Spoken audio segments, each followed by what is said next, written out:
Zach Evanesh, welcome back to the Beyond Homo Sapien Podcast. Dude, it is an honor to have you back.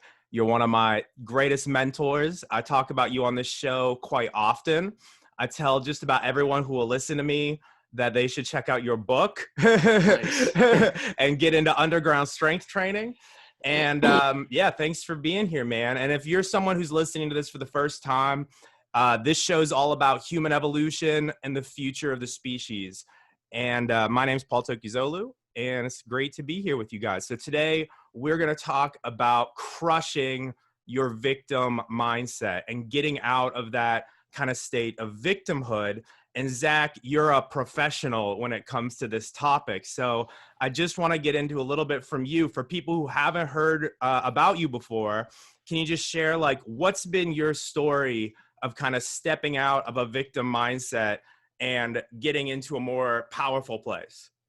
Yeah, I don't know if I talk about it sometimes, not too much, but I've shared the story about how when I was in my teenage years, I started kind of sinking into depression and then struggled to really get out of it. It just kept going and going. And I remember probably like for 6 months walking, like when I really hit my lowest point, I felt like for 6 months, I was like a walking dead man, and I was young. I was 18 at that time, 18. And I still remember a conversation that a friend, had with me. And he's like, dude, you can't be walking around like that, walking around like a zombie. You walk around like we're at a funeral. He's like, you can't do anything good in your life like that. And what's crazy is that's like a high level conversation for an 18-year-old, but I had felt so down, like so low. And when he said that to me, I was like, man, I am fucking sick of this. I'm sick of waking up every day and just feeling like I'm worthless and like life has no purpose. And I just, everything was crap. And I remember that next morning waking up and I felt like I drew a line in the sand that like, I'm not going to let these emotions, I'm not going to be so low. I'm going to fight back and life is going to be great. And I still have my downs. Of course, I have a lot more ups, but I know how to fight back. And so when I kind of turned that corner and drew the line in the sand, a lot of great things started happening for me, from whether it was friendships, relationships, my schoolwork. I was in college, winning bodybuilding shows. I started competing in bodybuilding. And then just my ability to see something, whether it made me nervous, whether I was unsure, I was able to move forward. And so I think I know I've used that skill to do a lot of things in my life, whether it's opening up multiple, sport performance, strength and conditioning facilities, an online business that's been worldwide since essentially day one. Since when I started going online around 02, 03, I think the first guy that bought something from me was from over in the UK. And so I've just changed my attitude. And that was really the catalyst for me, was somebody telling me like, look, dude, you gotta destroy this negativity inside of you. It's like a virus, man. It will kill you. It's a cancer that will kill you. And so I drew a line in the sand, and it has like opened up a lot of doors and windows of opportunity for me. And I've essentially used, strength training and bodybuilding and fitness in general as a vehicle for life. And so I just share those lessons. I don't do anything fancy stuff. I just share who I am and what I do, and try to help change lives through strength, essentially. And you do that, man. And it's a powerful practice that you've stepped into, and you're a very powerful teacher for me and for many people. And not just that, but you're also a great resource of, you share a lot of the stuff that has impacted you, like the book, An Iron Will. Like that book changed my life. And that's a book that's a book that's free on Kindle, by the way. That's like, honestly, that book and Iron Will, that's a book where I tell people who ask me like, hey, how do I, get a stronger mindset or improve my life? I'm like, listen, this book is free on Kindle and it'll change your whole mindset. If you can't download this book for free and read it, like, but that's the kind of thing. It's like stepping into that personal responsibility of like, hey, if you can't download a book or a resource that's free or costs $5 and read it to like improve your mentality, like, we got deeper issues here. There's something going on emotionally. And that's something that's been coming up on this podcast a lot. Just the other day, I had someone on named Tyson James Lee. He was talking about the power of self-love and just how that is such a catalyst for everything. And in the sense of like, if you really love yourself, if you really understand what that means, it means you love yourself enough to achieve your goals. You love yourself enough to really make that big change in your life because you care about yourself. You gain that ability to almost have like an intervention with yourself and be like, hey man, I love you, but you're screwing up X, Y, and Z. And I know the reason that you're doing that is because you had issues with your dad growing up. And it's okay. I love you, but now it's time to get into the driver's seat. It's powerful. Yeah, that book was actually recommended to me from The Ultimate Warrior, obviously, years ago. Oh, wow. And I remember he used to tell me how he would wake up early and he would have brew a pot of coffee. He would drink coffee, and he said he would always read powerful things in the morning, and then he would write. And I think he would also do his artwork. He used to like paint, but you'd call them like weapons, because when he painted, it was like a blade. It was like some sort of like a pen/razor blade, and that's how he did his paintings. But he said he reads powerful books, and I said, oh, who do you read? He's like, oh, I read a lot of the originators of these kind of success mindsets. And he mentioned Orson Swett Martin. And so on his website, he like read an excerpt from an Iron Will. And I purchased, the reprint of it on Amazon for like a few dollars. And I didn't know it's free on Kindle. But what's so funny, Paul, is when I talk about free, I always say, hey guys, it's so expensive, it's free. Meaning, all right, this thing is free of money, but it's not free of effort, free of time. You're investing effort, time, energy to read it, think about it, then put it into action. And how the Warrior Man said he would read and write in the morning. I always write in the morning. I often read at night to kind of calm myself down and go to sleep with more powerful thoughts. But I think that's the things, like you mentioned, this one guy saying, if you love yourself, look, a lot of people don't know how to love themselves. They don't know what it means. And it could be because of, relationships, whether it's like family relationships or, intimate relationships. Those things were bad. Their experiences were bad.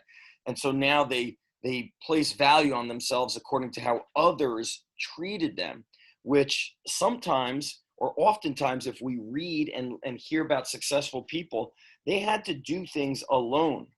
And so, loving yourself is like just giving yourself an opportunity to move forward. And that means you're going to fuck up sometimes. You're going to make mistakes oftentimes, but you learn from those mistakes, right? There's a saying of like, I don't lose. I'm just learning, or I'm winning or learning. I'm not losing. And so since that conversation with my friend, that was the summer of 1994, I remember that day, I started really investing in learning from other people who had great positive attitudes. And in the 90s, the person I knew of was Tony Robbins. And so I read his book, Awaken the Giant Within. I remember buying it when I traveled to California. I was like 23 maybe, because it was the end of my first or second year teaching. And so I went to I would go to a Barnes and Noble every night. And I remember the Awaken the Giant Within was like a thick book in really small print. And I was like, all right, I'll buy this book. And this thing's like 500 pages or whatever. I'll just read 2 pages a night. And I started reading in California. I was in LA.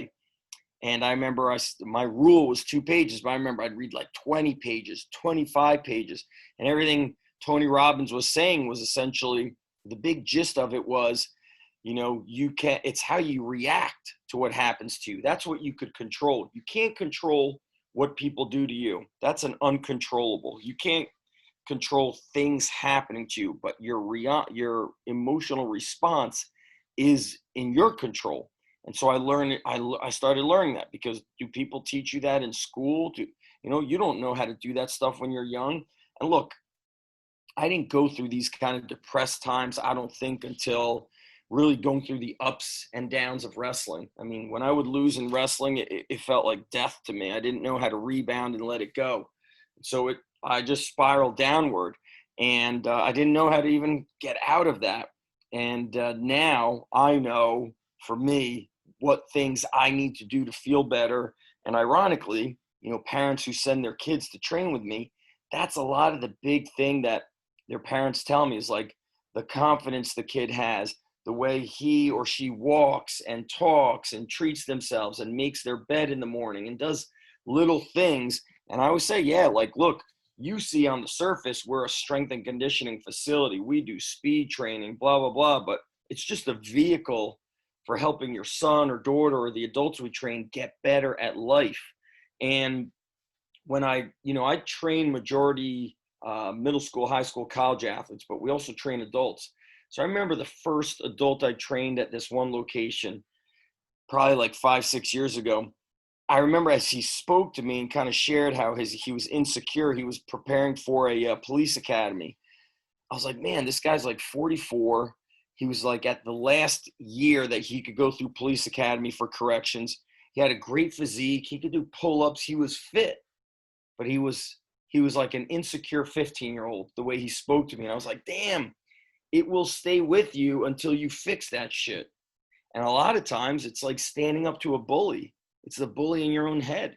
You have to be like, listen, MFer, you ain't fucking me up. You are not taking me over. And then you do things to move forward. You don't just talk about it, So if I read the book An Iron Will, I take action with it. And that's sometimes where there's so much free stuff now, Paul, that your podcast, my podcast, a gazillion videos being released every day, it's free.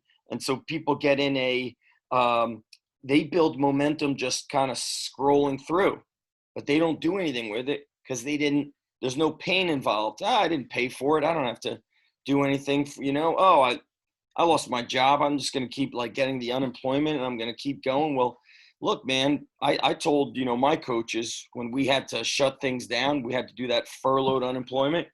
I said, guys, what you should do now is write a book. You should write a little book on Amazon. Love it. That's awesome. Yeah, something thin. Like, look at, I'm going to show you, like, this book here is one of my favorites. I gift it all the time. Stephen Pressfield's Turning Pro. I was just talking about that book and reading it. It's downstairs. It's not even that big, it's amazing. dude. It's 130 pages, something like that, And it's like each thing is like a few paragraphs, 2 paragraphs. And so I told them, I go, guys, if you're serious about this field, strength and conditioning as a career, you should write a little book. You should kind of have your story, some lessons learned, and then you should have stories of people you've trained, transformational stories. And then when you go to a conference, you're not just like, hey, Paul, it was great meeting you. Want to exchange cell phones? Just be like, Paul, dude, I had a great time hanging out with you. I mean, I wrote this small book, and I'd love to just give it to you. And now I gave away 10 of those books. And that is what I would say, that is the business card of today, is writing a book. Absolutely. And guess how many of the coaches wrote books? None of them. But they will continue to post on Instagram and whatever else they do. But it's like, dude, if you're writing on Instagram or these other channels, make a book. You don't need to be world renowned like Stephen Pressfield. It could just be something that you gift to people. And what's it going to cost you? A book like this will cost you like $3 if you print out 100 of them, and now you could gift them to people. And so it's just, I'm always kind of like, intrigued as to why people, they can't take action, whether it's the writing of a book, whether it's just, hey, listen, man, let's just throw out some of the junk food in your cabinets, or just start taking a 10-minute walk every day. But people have all these excuses in their head, and it's like, I think that's why this, we are where we are in this world, is because there's a lot of blame and there's a lot of excuse making. Like, I was thinking to myself, when I see all these protests, I'm like, how do they protest for like all these days? All right, maybe they're unemployed, but aren't you going to look for another job, or that's it? You're just going to give up and quit. Now you're going to blame the government. Like, all right, you're collecting unemployment, but now you're going to complain. I don't know, man. I just don't Yeah, agree with well, that. it's a difficult time for a lot of people, especially No here in doubt. 2020. And the way that I look at this thing is, I've studied a lot of Hermetic philosophy these last few years. I'm not sure if you're too familiar with Hermetic philosophy, but it's essentially a tradition of philosophy. It's thousands of years old, that is all about this idea that the universe is mental, that it's not necessarily that it's in your head, but it's that it's all consciousness. It's all sort of frequency or wavelength or something, and it's all created by what's going on inside of yourself. Like, maybe you've heard as above, so below, as within, so without. Maybe you've Yep. heard that. That's from Hermetic philosophy. That's one of the more well-known axioms, I guess you could say. But Yep. the reason I'm bringing this up is because it's really fundamentally the teaching that what's going on inside of yourself is then emanated out into the world, so that that whatever's going on in your world is just a reflection of you back to yourself. You And attract it, no yeah, doubt. you attract it, or you manifest it, or whatever Oh yeah, language you want to you can use. manifest. Yeah. You can manifest good within, or even illness within you. Look, Oh yeah. that even reminds me. I remember being in high school. My friend, we were seniors, and he had to get a surgery on. Can't remember if I think it was like somewhere on his arm. He had to get like one of those pretty big birthmarks removed. And whatever the time frame was to return back to sport, he did it in like half. And he was pretty interesting dude. But I remember he's like, dude, I willed myself to heal faster. He wanted to get back to wrestling. He's like, Yep. I willed myself. Now we're 17. 100%. You think I understood what the hell he meant at that time?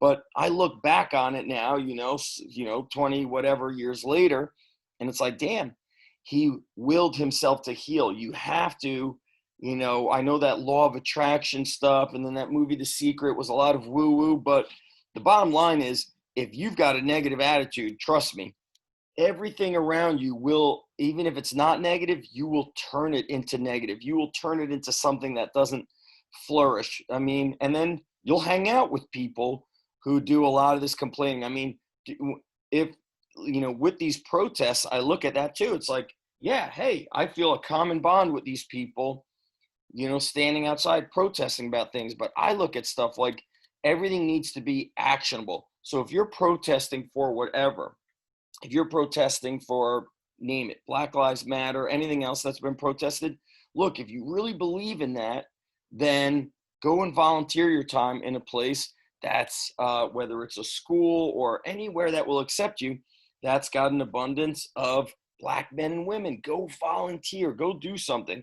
And I tell you what, I know it's not easy, because I've been doing it since day one, always connecting with kind of these inner city schools to volunteer. And you email every coach and administrator and teacher, and you're like, damn, they don't even email you back. You're trying to help.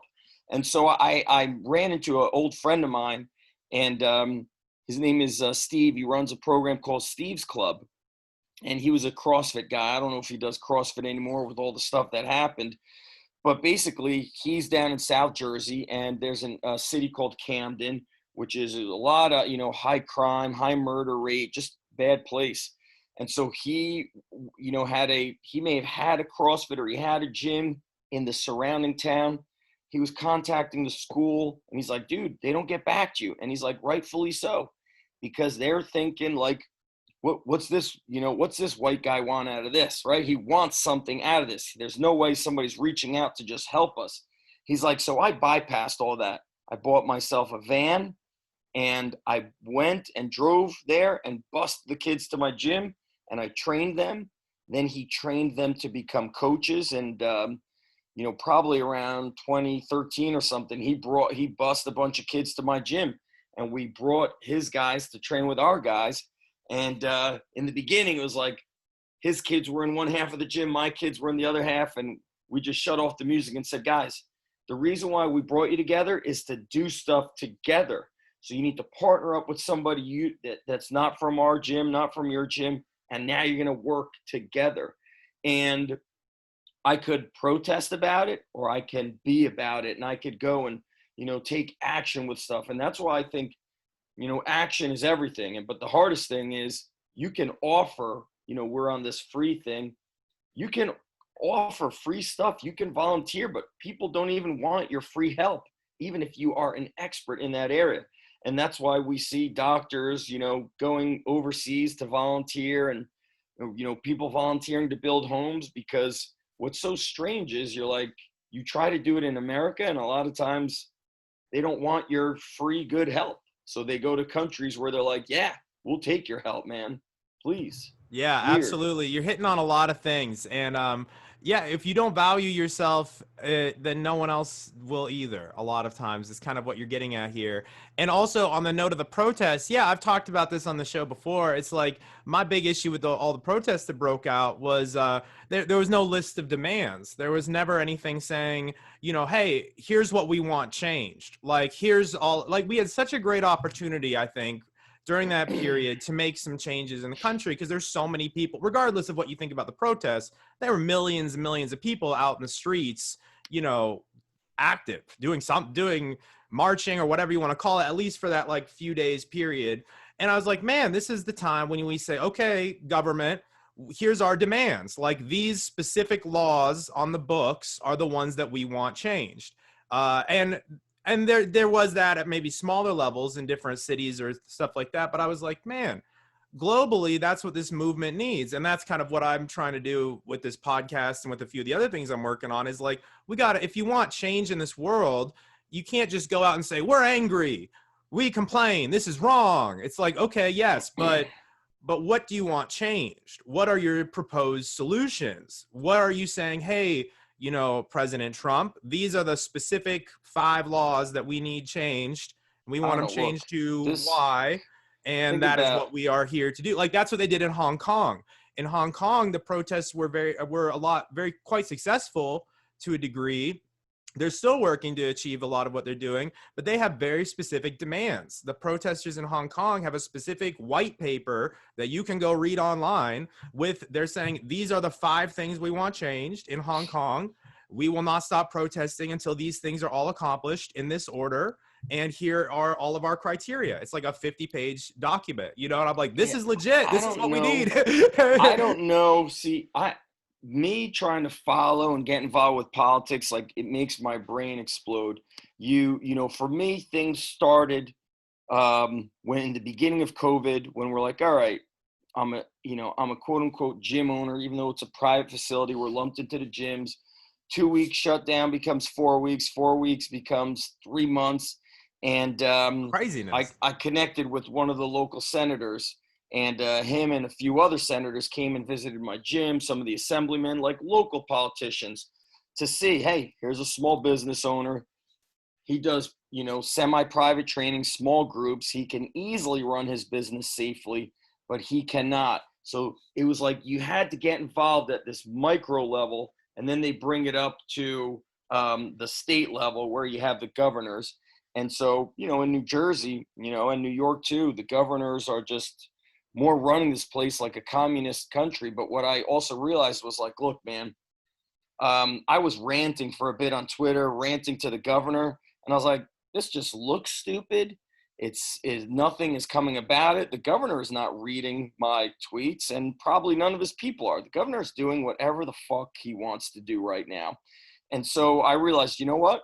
I need to work and just not let anybody know and be in the limelight. And so, the guy who's made international news is a guy in South Jersey. I'm in like the central area, who has a commercial gym where people can come in. It's not appointment only. And, he's been arrested. He's slept in his gym. He's gone against all these governor orders, but he's attracted, of course, a lot of attention. But then what's happened from that attention? It's just made things hard. I don't know if anything has been solved, and they had attorneys, and You know, Ohio did it somehow. Ohio sued the State Department of Health and the governor, and they were able to reopen. But I don't know why nobody else has been able to do that. We've not been able to do that. And I think, you know, going back to what I said earlier, it's like you could complain on YouTube, you can shout at people on Twitter. It gets nothing done. You have to put things into action, whether you're trying to solve something, you know, that you want to, you know, improve for yourself, for your business, for, you know, people of your race and ethnicity. There can't just be protesting, shouting, screaming, whether it's online or in person. It's proven to get nothing done. And I looked at, you know, kind of me like tweeting at our Governor Murphy, and it's like, this does nothing. It does nothing. He's not reading any of this stuff or whatever these letters are. And this has also been really what has hit home is like, that's why you have to vote. That's why you got to really do research on even who you're voting for. And we're in a world where we're so damn busy, we tend to not do that research. We don't, you know, or these politicians, not all of them, but some of them, basically, they say they'll do things, but then what happens when they get into office? Then they do elsewhere. And what's the bottom line always? Complaining gets you nowhere. And so you have to do your work. If they're taxing you a lot, then make more money. Find a way to make more money. Don't complain about it. Find a way to provide more value to grow your business and make more money. And so that is the thing about America is we have the freedom. All right, you don't like it here, you could move to another state that's less crowded and maybe, you know, less rules or less of whatever the stuff you don't like. So I don't, whether somebody else becomes our president, this and that, like, I don't know what's going to happen. But what I do know is you got to be able to count on yourself. You cannot sit home and blame the people, the president, the politicians, because there's no power in blaming others.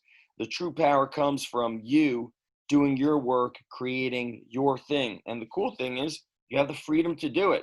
Like, you could have a quote unquote real job, and then you can create a business doing something that you really love to do on the side to earn your income, write your own paycheck, and get more, do something that you love to do.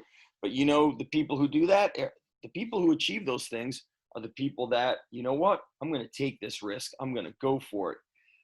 And then you have the people that are like, you know what, I'm just going to go on Twitter and argue, and I'll go on Facebook and I'll blame people and I'll argue with people. And it's like, all right, at the end of the day, who did you impact by doing that? Nobody. You did nothing, you know? So this online, the social media stuff becomes a very, like, you're busy, but you accomplish nothing.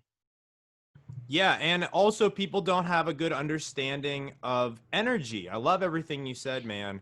It's totally spot on, I think, with what's going on kind of collectively here.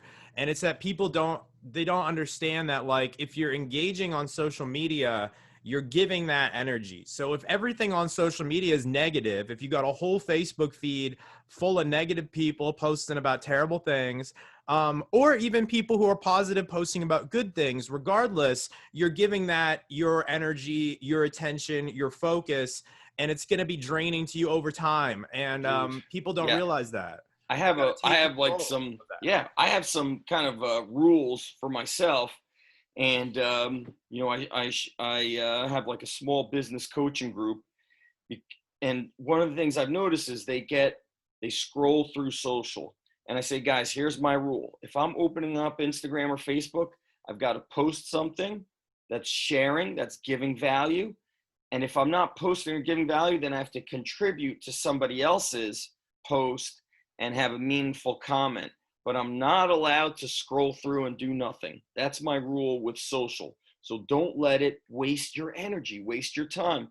First thing in the morning, my phone stays on airplane mode for at least an hour. First thing in the morning is writing. I come down to my office and I begin writing. I get my newsletter. My writing might go to the blog or to my membership site or inside one of my training courses that's online. But I'm doing something that's contributing and, you know, positive energy. I don't just, let me see what's on social and scroll through for 30 minutes. I just wasted 30 minutes, and time, you never get it back, right? Is the one thing you never get back.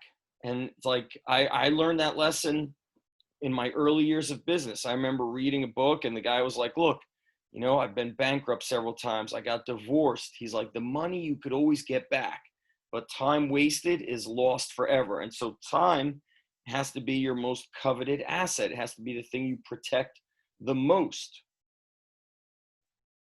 And Man, people don't get that. I really appreciate you sharing that, man. Like that rule, I'm gonna apply that. That's my commitment to you. I always try to apply and integrate things that like my guests bring to the show. Nice. I'm gonna do that. That's my new rule for social And media it will too. crush you. You know, like think, you know, Gary Vee will sometimes tell people, listen, post 10, 20, 30 times a day.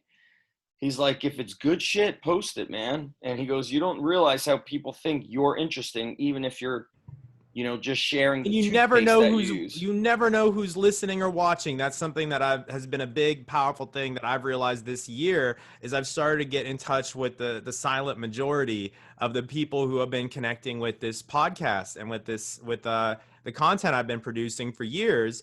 And there's people that are like, man, this show changed my life, or this thing you said. I have people who hit me up and like, man, that post you made on Facebook 2 years ago that I don't remember for shit. Yep. They're like, oh man, really changed my life. Here's my takeaways. I'm like, holy shit, like no idea. Like there's people who never like your stuff on social media, never once comment on your YouTube channel, never once hit you up about it, but they're listening to every single thing that you put out there. It's interesting. It's amazing. They're so shout out to those people if you're listening or watching. Shout out to the silent shout majority. out to the silent stalkers. No, but I love it. I love those guys. They're the best. It's funny. But yeah, man, I really do love everything that you're saying here. And I feel like, again, this overall message is that it's up to us to take back control and take back power within our lives, and to understand that if you're engaged in some sort of a whatever it is, whether it's bitching about the government or talking to people on social media or sitting on the couch watching Netflix, if you're engaging in that, you're giving it power. You're engaged. You're consenting to have that thing drain your energy. So if you're hanging around a toxic person, if you're hanging out, or if you're just spending hours of your day bitching about the government in one form or another, you are engaged in like an energetic, telepathic communication with that thing, and it's feeding your energy. And now you're allowing that. You're allowing that to happen.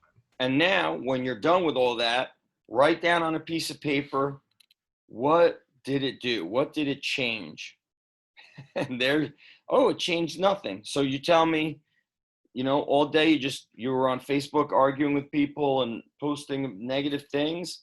Yeah, all right, I get it. There's some conspiracy stuff going on, but if you believe so deeply in it, start your own YouTube channel about it and start coming up with answers rather than being a complainer. You know, like complainers get eliminated from my life. They get cut out. Negative people, you're out. You know, I don't have time. I don't have time for it or the energy, because it will, like yesterday, I flipped out on a group at my gym. They weren't listening. They had shitty energy. They just weren't doing the right things. I was like, guys, I'll burn this MF and gym down. I will burn it down. I don't care. Like, if you're half-assing it, I'm out. And they were sucking. And I said, I'm stepping out for 5 minutes. I'm not pulling the barbell here for you. I'm not putting the weight on for you. You do it. You're learning nothing because you don't want to listen, because you wait for somebody to wipe your ass. And I said, that's not what I'm teaching you. So figure it out. I love it, man. Hey, I've got a comment that I think is a great one. This is a comment from the live video. I think it's a great comment because this is this thing I hear all the time, or hearing from people, is what I'm about to read you. And I think that a lot of people are in this position. So let me read this to you. This guy, his name's Julian. What up, Julian? He says, I could write a book. I have the work ethic and I'm a strong writer. I just don't think I have anything worth saying. So in other words, what this guy is saying is, I'm committed, I'm motivated, I am a hard worker, I am disciplined. I just don't know what my message is. Sure. What would you say to that person? Well, what is it that you love? What do you feel that something that you do that's changed your life? Maybe it's art, maybe it's cooking, maybe it's fitness, maybe it's jujitsu. well, then you want to write like the story, you know? So what I tell people is, you know, the first ebook I wrote was, you know, pretty crappy. It was called like the Gladiator Training Manual. But I remember it was like an introduction of my early years and the mistakes I made of bodybuilding. So I shared these mistakes. Then I shared how my ACL injury kind of propelled me into researching. And then I shared the training methods I came about. And then I just shared, like, each chapter was like a story of a kid I trained. And then it was exercise and workouts and descriptions of the workouts.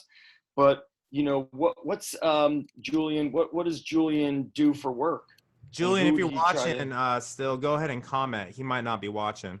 Yeah. So But that's what I would. And what are you on Facebook? I got to share that. yeah, Is I'm that on Facebook. And then I put the video up on YouTube, and then the audio goes on the podcast where's the afterwards. live feed going right I now? tagged you in it. It's on my personal feed. I Oh, tagged your okay. I I got tagged to keep up with your that. personal page. Yep. But yeah, I man, just added. I think that it's a powerful conversation about this idea of kind of stepping out of a victim mindset. And something that I just want to say is that there is certainly a place for compassion and self-love and taking care of yourself.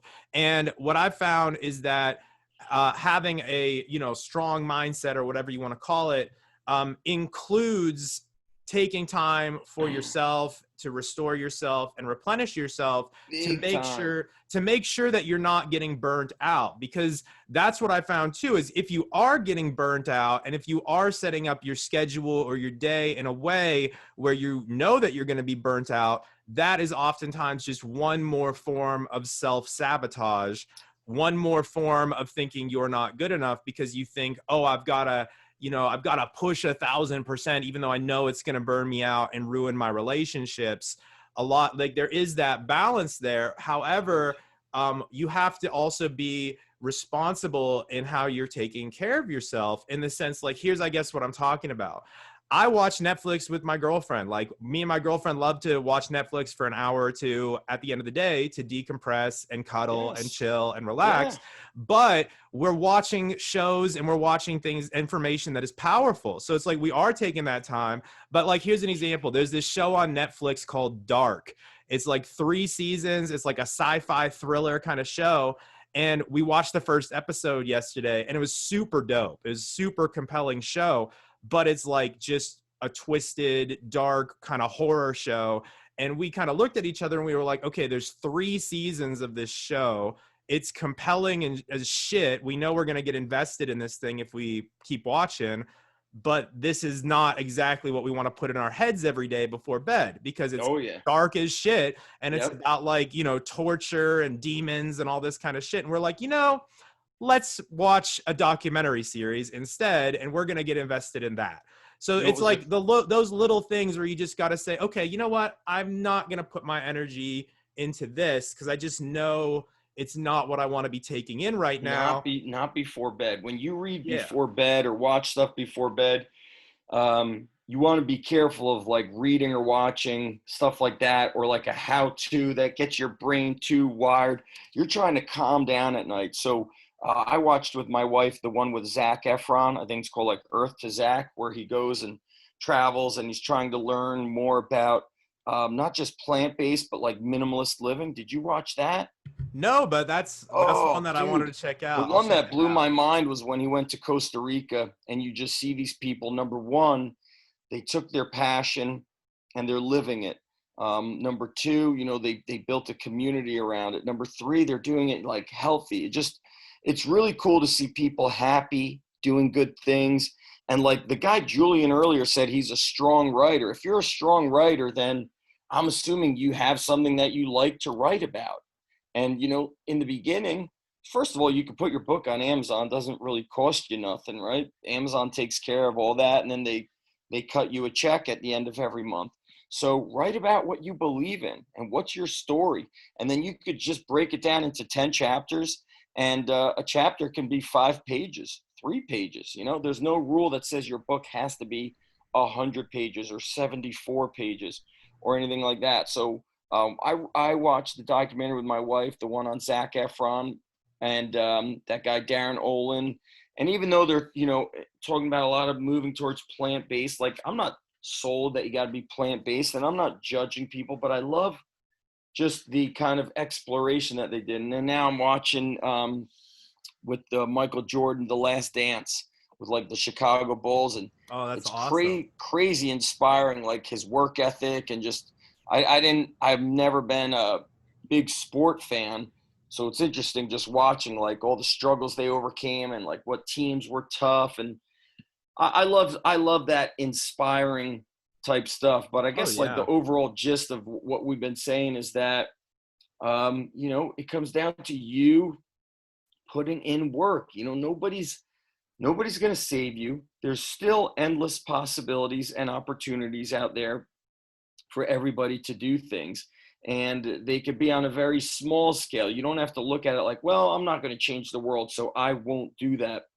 Start by changing yourself. And you were talking about doing good things for yourself. A couple of weeks ago, we went up to upstate New York, and like nature has such a way of just, it just cleanses you. And we spend our whole week on a lake, and we swim and go out on a boat, and just the fresh air. And it's really been hitting me. It's like, man, I live near a beach, but it's still hustle bustle. And I'm like, I could really see ourselves downsizing more and getting a lot more out of less.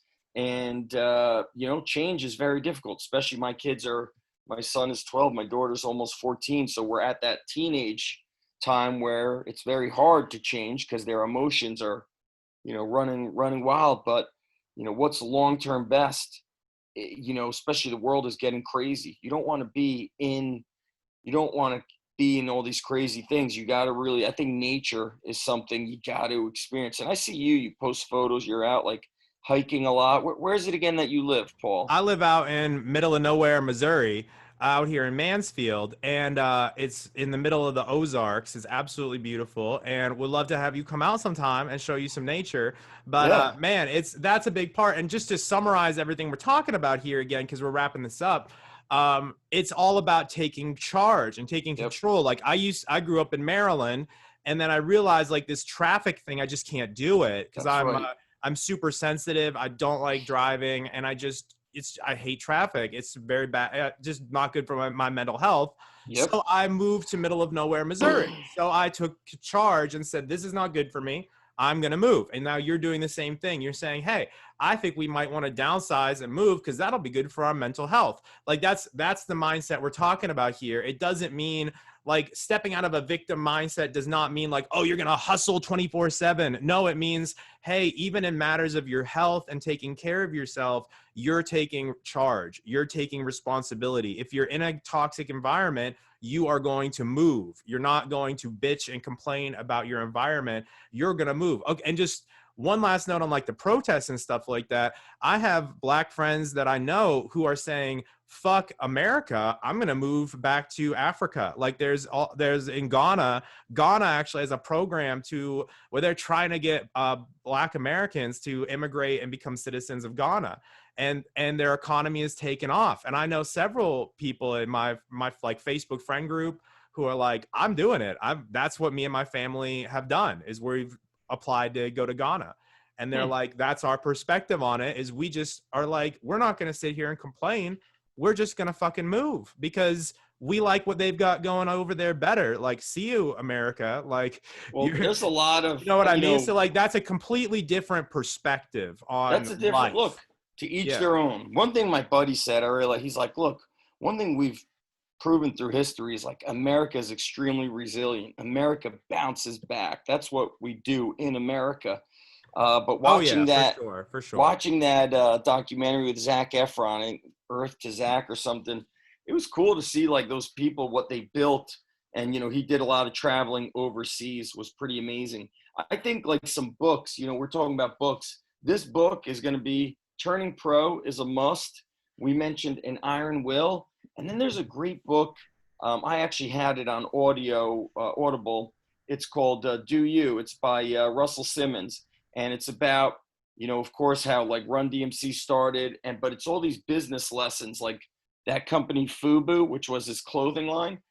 the thing I like about it was that every business lesson or every business, not lesson, every kind of like business experience he learned the most from was when he didn't feel it, like in his heart, his gut instinct denied it, even though the money was a great opportunity, turning things down because it didn't set right in his heart.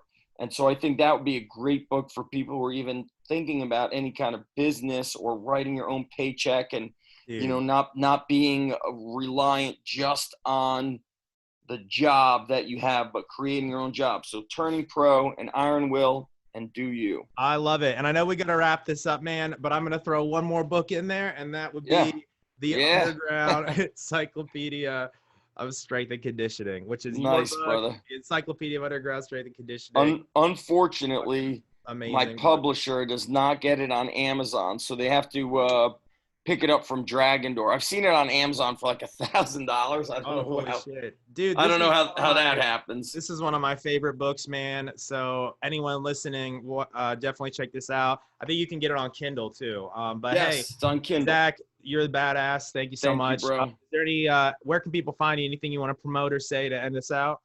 Strong Life Podcast, anywhere you can find podcasts. And then, you know, anybody who wants to learn about the training in life, I've got, I hate to call it a newsletter because I just write from the heart almost every day. Go to zachstrength.com and they'll get 2 training courses. One's like old school strength. The other one's all body weight training, calisthenics.